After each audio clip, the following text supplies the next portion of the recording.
Happy Black History Month. Today I will be talking about Claudette Colvin. She is a pioneer of the 1950s civil rights movement and a retired nurse aide. On March 2nd, 1955, she was riding the bus home from school when the familiar order came from the driver to vacate a row of seats to accommodate a white woman. 3 of her classmates got up, but Colvin refused, informing the police officers that she knew her constitutional rights.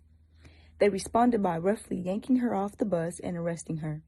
The leaders considered using Colvin's example as justification for the citywide bus boycott, but she was too young and emotional to serve as the rallying figure for what was certain to be a turbulent movement. When it was revealed that Colvin was impregnated by an older married man that summer, it seemingly confirmed the settlement that she was the wrong person for the moment.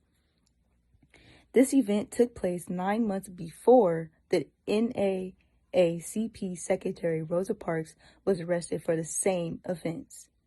Colvin later said, "My mother told me to be quiet about what I did. She told me to let Rosa be the one. White people aren't going to bother Rosa. They like her." Colvin did not receive the same attention as Rosa Parks for a number of reasons. She did not have good hair, she was not fair-skinned, she was a teenager, and she got pregnant. The leaders in the civil rights movement tried to keep up appearances and make the most appealing protesters be the most seen.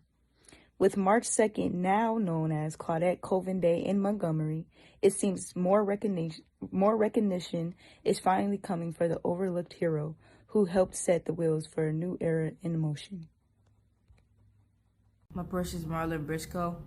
He was the first black quarterback in the NFL. He was drafted by the Broncos in the 14th round pick, and he was drafted in 1968.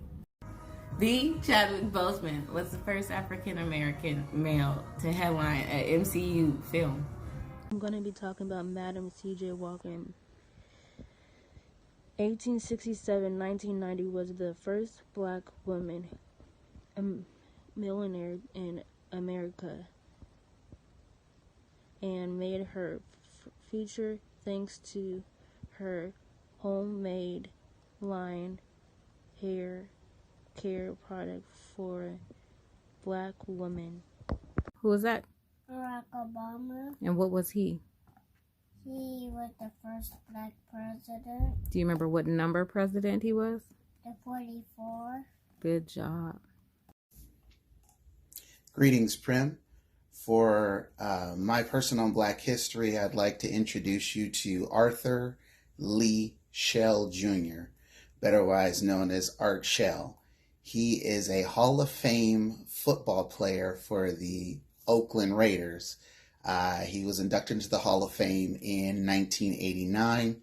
He was also one of the first African-American NFL coaches in the modern era for the then Los Angeles Raiders. And the reason why I'm a big fan of Art Shell is because he was a quiet man, didn't talk much, but when he got on the field, he produced. And at one point they said during the Super Bowl, he and the guard that was next to him blocked out the sun. But he moved forward with getting African-American coaches into the NFL, and he succeeded while he was there. So I am introducing you to my man, Art Shell Jr., born November 26, 1946, and a member of both the Oakland and the Los Angeles Raiders. What can I say? I'm a Raider fan.